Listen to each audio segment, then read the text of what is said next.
시청자 비평 플러스에서 YTN을 들여다봅니다. 기록적인 폭우와 폭염, 생태계 파괴와 위협받는 인류의 생존. 수십 년에 한 번 발생하던 위기는 전 세계적으로 이제 매년 더 심각하게 우리의 일상을 위협하고 있습니다. 때문에 기상정보는 단순히 내일 날씨가 어떤지를 확인하는 수준을 넘어 나와 내 주변이 안전한지를 판단하는 이 생존의 중요한 지표가 되고 있습니다. 오늘 뉴스 리뷰 Y에서는 기후변화의 위기 속에서 이 YTN의 기상재난 보도가 어떤 역할을 했는지 살펴봅니다. 화면 너머의 목소리까지 듣고 답해드립니다. 시청자 톡톡 Y로 도착한 의견들 함께 들어보시죠.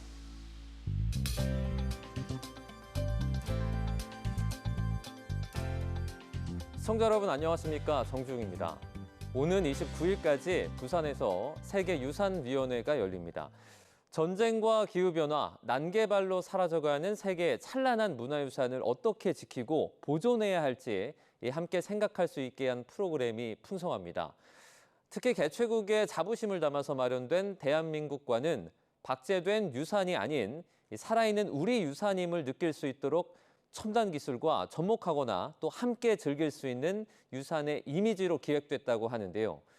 특별한 휴가 계획 아직 없는 분들 이번 기회에 소중한 문화 경험 해보실 것을 추천드립니다. 자세한 내용은 홈페이지를 참조하시면 되겠습니다. 그럼 이번 주 시청자 비평 플러스 뉴스 리뷰 Y부터 시작합니다.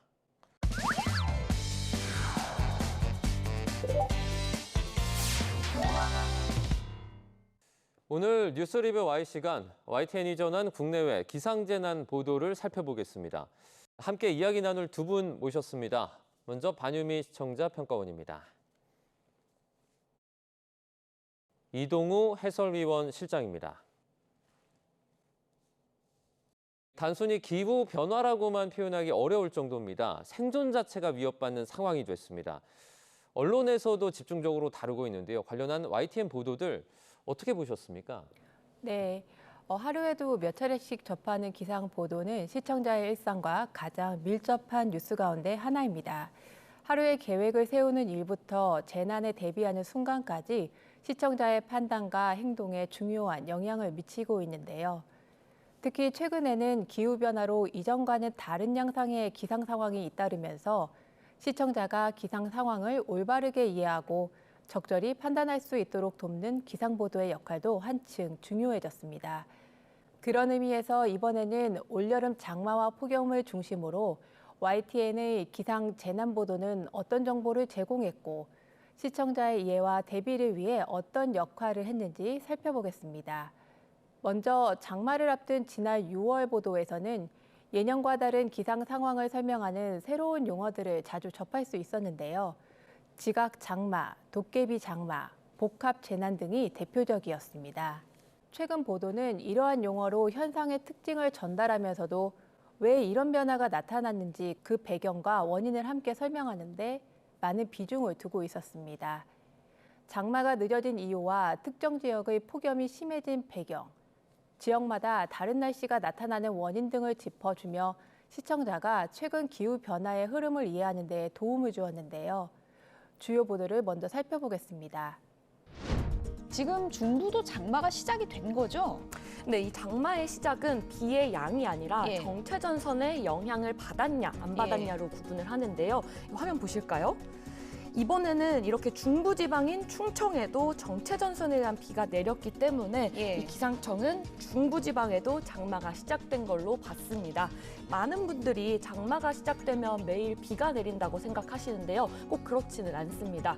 이 정체전선이 막대기처럼 하나로 길게 이어진 게 아니라 이 강해졌다 약해졌다를 계속해서 반복하고요. 이 중간중간에 끊어졌다 다시 만들어지기도 하는데요. 그래서 지금처럼 비가 며칠 쉬었다가 또 다시 강하게 내리는 일이 흔하게 있습니다. 장마를 단순히 특정 날짜에 시작되는 계절 현상이 아니라 기상 조건의 변화에 따라 형성되는 과정으로서 풀어내며 시청자의 기상 원리에 대한 이해를 도울 수 있었는데요. 뿐만 아니라 최근 학술 연구를 인용해서 호우 양상이 어떻게 달라지고 있는지도 설명했습니다. 한땐 이례적으로 여겨졌던 폭우가 이제는 해마다 반복되고 있습니다. 기상청의 113년 동안 관측 기록에서도 비 오는 날은 줄고 비가 내릴 때의 강도는 강해지고 있는 걸로 분석됐습니다. 비가 여러 날에 걸쳐 나눠내리기보다 짧은 시간에 집중되는 양상으로 바뀌고 있는 겁니다. 온난화로 기온이 오르면서 비구름의 재료가 되는 대기 중 수증기량이 늘어나기 때문입니다. 통상 기온이 1도 오르면 수증기량은 7%가량 증가하는데 최근 연구에선 극한 호우가 이보다 더 빠르게 강해질 수 있는 걸로 분석됐습니다. 전문가와 기자의 해설에 더해서 연구 결과를 근거로 제시함으로써 정보의 신뢰성과 설명력을 높일 수 있었고요. 앞으로의 재난 대응 방식 역시 이러한 변화에 맞춰 달라질 필요가 있다는 점까지 함께 제시해 변화하는 기후를 어떻게 받아들이고 대응해야 하는지까지 생각해 볼 수 있는 시각을 제시했다는 점에서도 의미가 있는 보도였습니다. 네, 이 날씨가 생존을 위협하는 그런 재난이 된 만큼 정부는 올해부터 예보 체계를 바꾸고 재난 문자 발송 체계도 강화해 국민 안전과 보호에 나서고 있습니다. 언론도 대중의 경각심을 일깨우기 위해 노력하고 있긴 하지만 사실 이 피해 지역 외에는 여전히 너무 덥다, 비가 많이 온다 정도로만 받아들이는 경우가 많은 것 같습니다. 어떻게 보도를 해야 하는지가 중요해지고 있는 것 같아요. 네, 그렇습니다.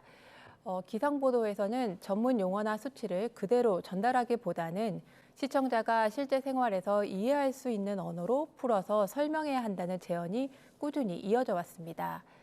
최근 보도에서는 이러한 제언을 반영해 기상 정보를 보다 쉽게 전달하려는 시도가 눈에 띄었습니다. 실제 피해를 좌우하는 건 비의 양보다 강수, 강도인 경우가 많습니다. 강수, 강도는 1시간 동안 내린 비의 양으로 설명하는데 시간당 15mm 정도만 돼도 와이퍼가 쉴 새 없이 움직이며 도로에 빗물이 고이기 시작합니다. 시간당 100mm에 이르면 재난 수준에 해당합니다.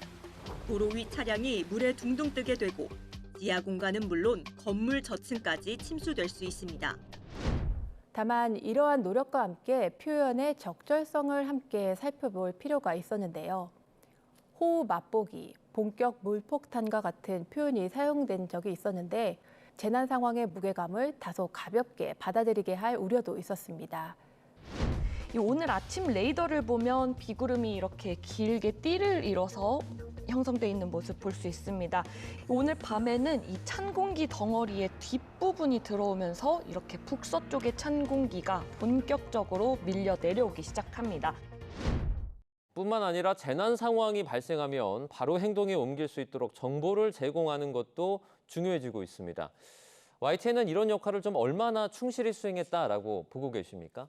그동안의 기상 보도에서는 재난 피해를 예방하기 위한 정보를 제공하면서 위험성을 알리는 데 초점을 맞춰왔었다면 최근에는 피해를 줄이기 위한 구체적인 행동을 안내하는 보도가 늘어난 점이 눈에 띄었습니다. 다만 이러한 정보가 실제 상황에서 곧바로 활용할 수 있을 만큼 구체적이었는지 시청자의 상황에 맞게 행동으로 이어질 수 있는지는 보도마다 차이를 보이고 있었는데요. 일단 사전 대비 핵심은 빗물이 잘 흘러나가게 논밭 배수로를 충분히 확보하는 겁니다. 피해가 예상될 경우에는 사전에 배수로 작업 등 피해 예방을 위한 대비를 철저히 해주셔야겠습니다. 비바람에 약한 농작물은 지주를 설치하면 어느 정도 피해를 줄일 수 있습니다. 먼저 창문 및 문 틈새 점검을 하는 겁니다. 장마철에는 창문과 문 틈새를 통해서 빗물이 들어올 수 있습니다. 따라서 실리콘이나 방수 테이프를 사용을 해서 틈새를 보강해야 합니다. 이러한 보도들을 보면 기본적인 대응 요령을 알기 쉽게 전달했다는 점에서는 의미가 있었습니다. 그렇지만 기본적인 행동 요령이 반복되면서 시청자가 새로운 정보를 얻는 데는 다소 한계가 있다는 점도 고민해 볼 필요가 있겠습니다. 지역이나 상황에 따라 어떤 행동을 우선해야 하는지, 위험이 임박했을 때 무엇부터 확인해야 하는지 등 상황별 대응 방법까지 함께 제시했다면 시청자가 실제 행동으로 옮기는 데 더욱 도움이 되었을 것입니다.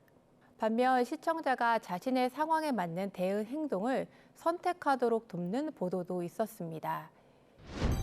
본인이 집에 있는 상황에서 이런 상황들 위험 징후를 인지했다면 집에 가스라든지 전기 이런 것들을 빨리 잠그신 이후에 가까운 대피소라든지 혹은 또 멀리 떨어져 있는 높은 지대 이런 곳으로 이제 이동을 하시는 게 좋은데요. 또 굉장히 지하차도 같은 경우는 도로면을 타고 굉장히 빠르게 물이 모여들기 때문에 침수가 굉장히 급격하게 이루어지기 때문에 잠시도 기다리시지 마시고 빨리 지하차도에서 나오셔야 되는데 나올 때 이제 물을 헤치면서 나오시는 게 상당히 어려울 수 있거든요. 그럴 때 가급적이면 가장자리 쪽에 혹은 또 거기에 난간이라든지 가드레일 같은 것들 잡을 수 있는 것도 있다면 이런 것들을 잘 잡으시면서 사실 빠르게 나오시라 이렇게 말씀을 드리겠습니다. 그래서 기본적으로는 사실 물막이판이 없는 곳이다라고 한다면 집중호우가 내리는 예보가 된 시기에는 잠시 다른 거처를 이동을 하시는 것이 사실 더 안전하겠고요. 이처럼 같은 행동 정보를 전달하더라도 기본적인 행동 요령을 안내하는 것과 시청자가 자신의 상황에 맞는 대응 행동을 선택하도록 돕는 것은 분명한 차이가 있었습니다. 앞으로는 지역과 시간대는 물론 취약계층과 위험 유형까지 고려한 상황별 대응 정보가 더욱 확대되기를 기대하겠습니다. 덧붙여 YTN에서는 예년에는 장마철과 폭염 시기를 맞아 재난 취약 지역과 위험 요소를 직접 점검하는 현장 보도를 꾸준히 선보여 왔는데요. 이러한 현장 점검은 재난 발생 이후의 피해를 전하는 데 그치지 않고 위험 요소를 미리 확인하고 예방의 필요성을 환기했다는 점에서 의미가 컸습니다. 기후재난이 반복되는 상황에서 앞으로는 위험 요소를 사전에 점검하고 개선 과제까지 함께 살펴보는 현장 검증형 보도의 역할이 더욱 중요해질 것으로 보이는데요. 올해에도 이러한 계획을 준비하고 계신지 또 재난 보도가 예방 중심의 역할을 확대하기 위해서 어떤 방향을 갖고 고민하고 계신지 들어보고 싶습니다. 네, 사실 이제 기후 위기가 심각해지면서 이제 기후 재난이라고 이제 부를 정도로 문제는 이제 점점 커지고 있는 그런 상황인데요. 그런 면에서 경각심을 일깨워서 재난의 정도를 줄여가기 위한 보도는 반드시 필요합니다. 현장 검증과 개선 과제를 짚어보는 보도 역시 필수적이라고 할 수 있겠는데요. YTN에서는 이러한 보도를 늘 해왔고요. 지난해 보도국 과학기상부에서는 기후위기 보고서라는 타이틀을 걸고서 7회에 걸쳐 한 해 동안 기후위기가 얼마나 더 심해졌는지를 짚어보는 그러한 기획보도를 하기도 했습니다. 올해 역시 이러한 기획보도를 고민하고 있는 상황입니다. 현재는 장마철에 들어서 이제 극한 호우가 며칠에 한 번씩 내리는 이러한 패턴이 반복되는 만큼 기획보다는 이제 하루하루 상황을 전하는데 이제 초점을 맞춰서 전하고 있는 상황이고요. 하지만 이제 심한 폭염과 폭우 등이 지나고 나면 깊이 있게 현 상황을 짚어보고 개선안을 살피는 보도를 할 수 있도록 고민하고 있습니다. 시청률에 연연하지 않을 수 없는 방송의 특성상 사실 그때그때 중요한 이슈에 매몰되는 측면이 있는 것이 엄연한 현실인 것도 사실입니다. 그러나 기후재난이 일상화된 시점에서 사전 점검과 개선 과제를 짚어주는 보도는 사회적 경각심을 높이고 또 실질적인 대비를 이끄는데 필수적이다 이렇게 생각을 하고 있습니다. 앞으로도 기후 이슈를 일회성인 날씨 보도가 아닌 우리 사회의 지속 가능성에 걸린 핵심 의제로 다루면서 보도 비중을 늘려가도록 하겠습니다. 최근 유럽에서도 폭염과 산불 등 이상기후로 인한 피해가 잇따르며 기후재난이 지구촌 공통의 문제라는 것을 다시 한번 확인할 수 있었습니다. YTN도 해외의 기후재난 소식을 꾸준히 보도해왔는데요. 우리 사회가 얻어야 할 교훈과 시사점까지 좀 충분히 담아냈다라고 평가를 하고 계십니까? 네, 해외 이상기후 보도에서는 44도까지 치솟아 초과 사망자 1,300명 발생과 같이 피해 규모나 극단적인 수치를 앞세운 제목이 종종 등장합니다. 이러한 보도는 기후위기의 심각성을 환기하는 데는 효과적이지만 해외에서 발생한 재난을 충격적인 사건으로만 받아들이게 할 우려는 여전히 남아 있었습니다. 그럼에도 해외 사례를 우리 사회가 함께 고민해야 할 과제와 연결한 보도가 있어서 소개해보고 싶었는데요. 정장을 벗어던진 채 티셔츠에 반바지, 운동화 차림으로 일하는 공무원들. 最初はなんか難しいっていうか慣れないところもあったんですけど、何回かこう来たりとか、あとこう日が経っていくにつれてこうちょっと慣れてきて、で周りも履いている職員が増えてきたので、だんだん違和感とかはなくなってきたなっていうところで感じてます。 더위를 조금이라도 덜 타고 에너지 비용도 아끼려 도쿄도가 이처럼 공무원에게도 편한 복장을 권장하는 캠페인을 벌이는 겁니다.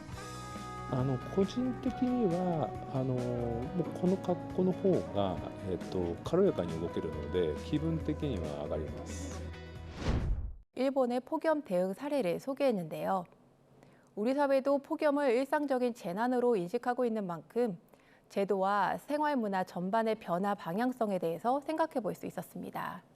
이처럼 해외 사례를 우리 사회와 우리 현실과 연결한 보도는 기후위기를 우리 사회의 과제로 바라보게 했습니다.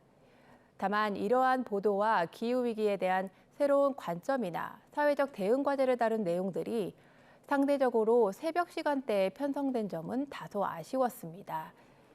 기상 정보를 신속하게 전달해야 한다는 특성을 고려하더라도 기후변화의 원인과 사회적 영향을 함께 짚어주는 보도가 더 많은 시청자가 접할 수 있는 시간대에도 꾸준히 소개될 필요가 있어 보였는데요. 이에 관한 실장님의 의견도 같이 들어보고 싶습니다. 네, 지금 평가원님께서 아주 적극한 지적을 해주셨다고 저는 이제 그렇게 생각을 하고 있고요. 기후위기와 환경보도의 편성과 사회적 역할에 대해서 짚어주신 평가원님의 깊이 있는 지적에 이제 전적으로 공감하고 있습니다. 다만 낮 시간에는 보다 자극적이고 또 지금 관심이 이제 폭발적인 이슈에 방송 아이템들이 이제 집중되는 것도 이제 엄연한 현실이거든요. 특히 이제 주로 전국 관련이나 이란 전쟁 관련 출연이 이제 길고 또 많은 편이라고 할 수 있겠는데요. 이런 가운데서 이제 기후 위기의 원인과 구조적 대응 과제를 다룬 심층 보도가 상대적으로 이제 이른 새벽 시간대에 집중됐습니다. 그렇기 때문에 더 많은 시청자분들이 접하기에는 아쉬움이 있었다, 이런 목소리에도 귀를 기울이고 있습니다. 신속한 기상정보 전달이라는 보도 프로그램의 고유한 특성과 또 한정된 편성 여건 속에서도 기후변화 보도가 일회성 정보 전달에 그치지 않고 더 많은 시청자가 시청할 수 있는 주력 뉴스 시간대나 또는 다양한 플랫폼을 통해서 꾸준히 노출될 수 있도록 해야 한다는데 YTN은 충분히 공감을 하고 있습니다. 시청자층의 수요를 고려하면서도 또 보도의 사명을 잊지 않고 꼭 전해야 할 심층적인 뉴스를 전해가는 것의 균형점이 늘 고민이고 또 어려운 부분이기도 합니다. 일선 기자들 의견만으로는 뉴스 편성이 바뀌기 쉽지 않은 측면도 있는데요. 하지만 앞으로는 시청자 여러분에게 더욱 가까이 다가갈 수 있도록 편성과 보도 전략 측면에서 지속적으로 개선 방안을 고민해 나가도록 하겠습니다. 기후재난 같은 경우에는 한 번의 보도로 끝날 이슈가 아니라 지속적인 관심과 대비가 필요한 시대적인 과제입니다. 취약계층을 비롯한 우리 모두의 안전이 되도록 안전을 위해 우리 생활과 사회에서 바른 변화와 개선이 이루어질 수 있도록 끊임없이 고민하며 책임 있는 보도를 해나가겠습니다.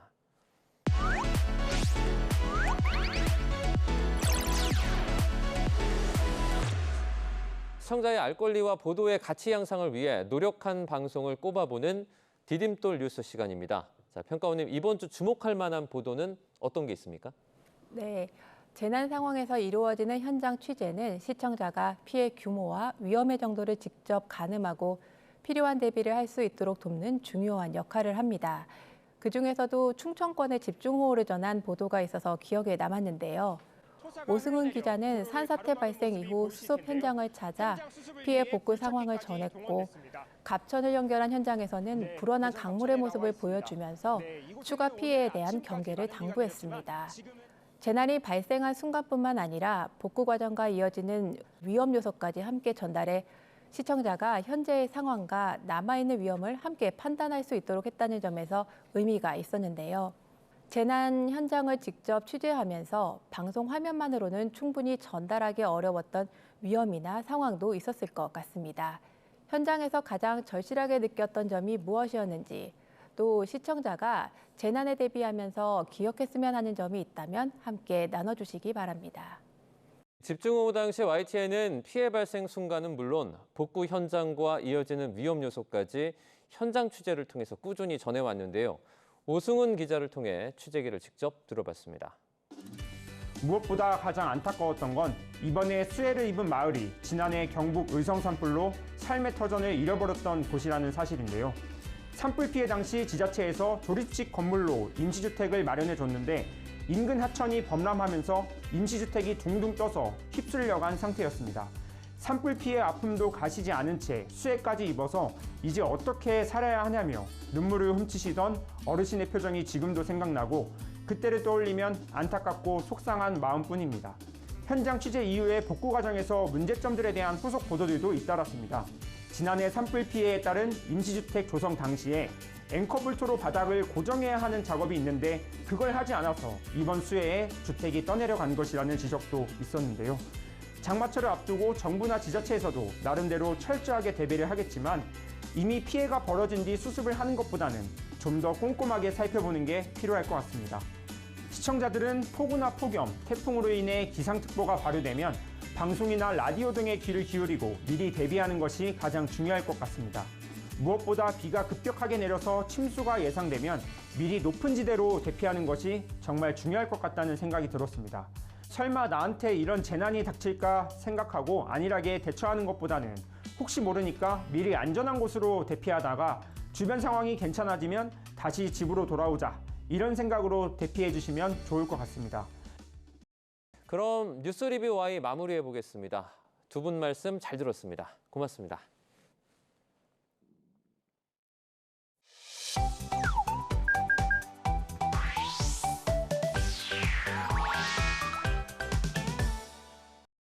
뉴스는 전달로만 끝나지 않습니다. 뉴스를 본 시청자의 생각이 더해질 때 비로소 완성되는데요. YTN을 향한 시청자의 목소리를 듣고 YTN이 답하는 이 시청자 톡톡 Y 시간입니다. 오늘은 어떤 의견이 들어왔을까요? 지금 바로 확인해 보시죠. 안녕하세요, 황지연입니다. 뉴스를 보다 생긴 궁금증, 이 시간에 속 시원하게 풀어드리겠습니다. 그럼 시청자 톡톡 Y 첫 번째 보도부터 살펴볼까요? 올 초 4천선에서 출발한 코스피를 9천선까지 밀어올린 힘은 삼성전자와 SK하이닉스 등 반도체주였습니다. 오는 24일엔 우리 증시가 MSCI 선진국 지수에 편입될 수 있을지 가늠할 수 있는 관찰 대상국 지정 여부가 결정됩니다. 지난달 코스피가 만선에 도달할 수 있느냐에 관심이 쏠리고 있던 상황을 전한 보도였는데요. 보도 내용 중 MSCI 선진국 지수가 무엇이고 관찰 대상국이 되면 무엇이 달라지는지 함께 짚어줬더라면 도움이 됐겠다는 시청자 의견이 있었습니다. 최근에는 코스피가 극심한 변동성을 보이고 있는데요. 하지만 불과 지난달만 해도 코스피 지수가 9천을 돌파하며 우리나라가 MSCI 선진국 지수에 편입할 수 있느냐를 두고 관심이 뜨거웠습니다. 그렇다면 MSCI 선진국 지수가 무엇이길래 큰 주목을 받은 건지 함께 알아볼까요? MSCI 선진국 지수는 세계 여러 나라의 금융 정보를 분석하는 미국 회사 모건 스탠리 캐피털 인터내셔널이 제공하는 글로벌 주가 지수입니다. 경제 수준이 높은 나라의 대표 기업 주식을 모아 만든 것으로 전 세계 투자자들이 어느 나라 주식시장에 투자할지를 판단하는 데 중요한 기준으로 쓰이는데요. MSCI 선진국 지수에 편입된 국가는 명실상부한 선진 주식시장으로 인정받는다는 거죠. 글로벌 펀드들이 이 지수를 참고해 투자하기 때문에 MSCI 선진국 지수에 편입이 되면 글로벌 자금 유입액도 훨씬 많아진다고 합니다. MSCI는 전 세계 주식시장을 시장의 규모와 거래 편의성, 외국인 투자 여건 등에 따라 선진시장, 신흥시장, 프론티어 시장, 독립시장으로 나뉘는데요. 그 각 시장에 속한 나라와 기업의 주가 흐름을 보여주는 지수를 따로 만들어 운영하고 있습니다. 여기서 선진시장에는 미국, 일본, 영국 등 23개국이 있고요. 우리나라는 중국, 인도 등과 함께 신흥시장으로 분류되어 있습니다. MSCI 선진국 지수에 포함되기 위해서는 관찰 대상국에 일단 등재된 이후 주식시장의 규모와 거래가 얼마나 활발한지, 외국인 투자자가 주식을 쉽게 사고 팔 수 있는지 등을 종합적으로 최소 1년간 평가를 거쳐야 하는데요. 우리나라가 관찰 대상국에 이름을 올린 2008년 이후 MSCI는 원화 환전의 어려움과 거래소 데이터 활용 제한 등을 이유로 선진국 지수 승격을 보류했습니다. 이후 우리나라는 꾸준히 선진국 지수 편입을 노려왔으나 아직 성공하지 못한 상황입니다. 이재명 정부는 MSCI 선진국 지수 편입을 적극 추진하고 있는데요. 올해 1월 외환 자본시장 종합 로드맵을 발표하며 MSCI 선진국 지수 편입을 위한 과제들을 하나씩 해결하고 있다고 합니다. 하지만 정부의 노력에도 불구하고 지난달 MSCI의 2026년 연례 시장 분류 결과에서 선진국 지수 관찰 대상국에 오르지 못했는데요. 정부의 노력이 빛을 발할 수 있을지 앞으로 지켜봐야겠네요. 다음으로 두 번째 시청자 궁금증은 무엇일지 보도 먼저 확인해 볼까요? 푸른 바닷속에서 거대한 몸집의 상어 한 마리가 유유히 헤엄칩니다. 몸집과 형태 등을 고려하면 무태상어 계열로 추정되지만 정확한 종은 확인되지 않았습니다. 최근 3년간 해경이 공식 확인한 제주해상의 상어 출몰 사례는 모두 14건입니다. 제주와 동해안을 중심으로 대형 상어 출현이 잇따르고 있다는 소식을 전한 보도였는데요. 우리 바다에 출현하는 상어의 종류나 상어 출현 시 대처법 등도 알려줬다면 시청자들의 우려와 궁금증에 응답할 수 있겠다는 의견이 전해졌습니다. 영화에서만 보던 바닷속 상어 출현, 이제 현실에서도 빈번해지고 있다는데요. 국립수산과학원 동해수산연구소 자료에 따르면 대형 상어류 출현 건수가 올해 6월까지 49건이었습니다. 지난해 같은 기간 16건보다 무려 3배나 늘어난 수치인데요. 이처럼 최근 동해안의 상어 개체수가 증가한 원인으로 수온 상승이 꼽히고 있습니다. 따뜻한 바다에서 주로 사는 난류성 어종이 늘어나며 이를 먹이로 삼는 상어가 동해안으로 몰렸다고 보고 있는 겁니다. 예를 들면 상어류의 먹이원이 되는 고등어, 참다랑어 같은 물고기들이 부쩍 늘었다고 하는데요. 실제로 올해 4월에서 6월 동해안 평균 바다 표면의 수온은 16.3도로 평년보다 1.1도 높았고 지난해보다는 1.9도나 높게 나타났는데요. 올해 동해안에 출현한 49건의 상어 종류를 살펴보면 청상아리 24마리, 악상어 7마리, 청세리상어 7마리, 무태상어 5마리, 귀상어 2마리 등입니다. 특히 청상아리, 청세리상어, 무태상어 등 사람에게 위해를 가할 수 있는 대형 상어류의 출현이 증가하고 있어 각별한 해양 안전 관리가 요구되고 있습니다. 지난 2023년, 24년에는 우리가 영화로 익히 알고 있는 조스의 백상아리가 발견되기도 했는데요. 몸길이 4에서 6m의 대형 포식자로 국립수산과학원은 백상아리의 공격 위험성을 매우 높음으로 분류했습니다. 이렇게 무서운 상어를 물놀이 중 만난다면 어떻게 대처해야 할까요? 물놀이 중 상어류 감지 시 즉시 물 밖으로 이동하고 지자체 및 해양경찰 등 관계기관에 신고해야 합니다. 이런 일을 예방하기 위해서는 상어 피해 예방 수칙을 알아두고 지키는 게 중요한데요.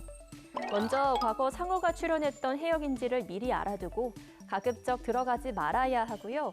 바다에서는 상어를 만났을 때는 소리 지르거나 첨벙거리는 등 상어를 자극하는 행동은 삼가야 합니다.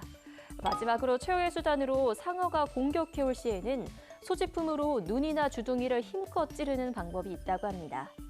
가장 좋은 건 상어를 만나지 않는 거겠죠? 그래도 혹시 모를 순간을 위해 오늘 내용 살짝 기억해 두시기 바랍니다.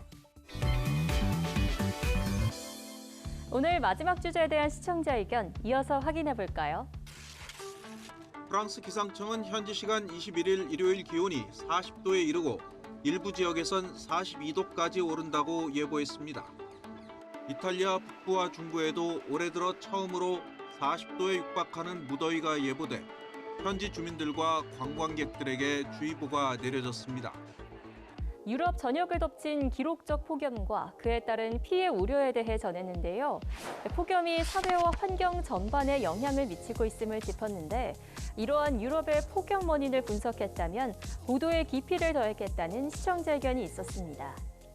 올해 우리나라는 선선한 6월을 보냈지만 유럽은 그 어느 때보다 뜨거운 6월을 보냈다고 합니다. 폭염으로 수많은 사망자까지 발생했는데요. 로이터 통신에 따르면 폭염이 유럽을 덮친 지난달 22일부터 28일까지 유럽 27개국에서 10,000명이 넘는 초과 사망자가 발생했습니다. 즉 평상시보다 10,000명이 넘는 사람이 사망했는데 그 원인이 폭염이었다는 거죠. 그렇다면 유럽의 폭염이 이렇게 심해진 원인은 무엇일까요? 이번 유럽 폭염의 직접적인 원인으로 유럽 기후 전문가들은 오메가 블록 현상을 지목했습니다. 대기 상층의 바람길이 그리스 문자 오메가처럼 크게 휘어지면서 가운데 있는 고기압이 움직이지 못하고 한 곳에 오래 머물게 되는 패턴을 말하는데요. 이 원리대로 따뜻하고 습한 아열대 공기를 동반한 고기압이 프랑스를 거쳐 영국 상공에 수일간 정체하게 되는 겁니다. 이렇게 뜨거운 공기를 가둔 열돔이 형성되며 연일 폭염이 이어지게 된 겁니다. 마치 거대한 압력솥 뚜껑처럼 열이 빠져나가지 못하며 서유럽 전역의 기온을 끌어올렸고 일부 지역에서는 높은 습도와 열대야까지 겹쳐 피해를 더욱 키운 겁니다. 이렇게 기온이 오를수록 대기가 머금을 수 있는 수증기의 양도 늘어나는데요. 보통 기온이 1도 상승할 때마다 대기가 머금을 수 있는 최대 수증기량은 약 7% 증가한다고 합니다. 공기 중 수증기가 많아지면 밤에도 기온이 쉽게 떨어지지 않는 열대야를 심화시키게 되는데요. 또 이렇게 높아진 습도는 땀 증발까지 막으면서 우리 몸의 체온을 낮추기도 어렵게 만든다고 합니다. 여러분이 남겨주신 궁금증, 오늘도 속 시원히 풀리셨을까요? 다음 시간 알찬 내용으로 찾아오겠습니다. 그럼 다음 주에 만나요.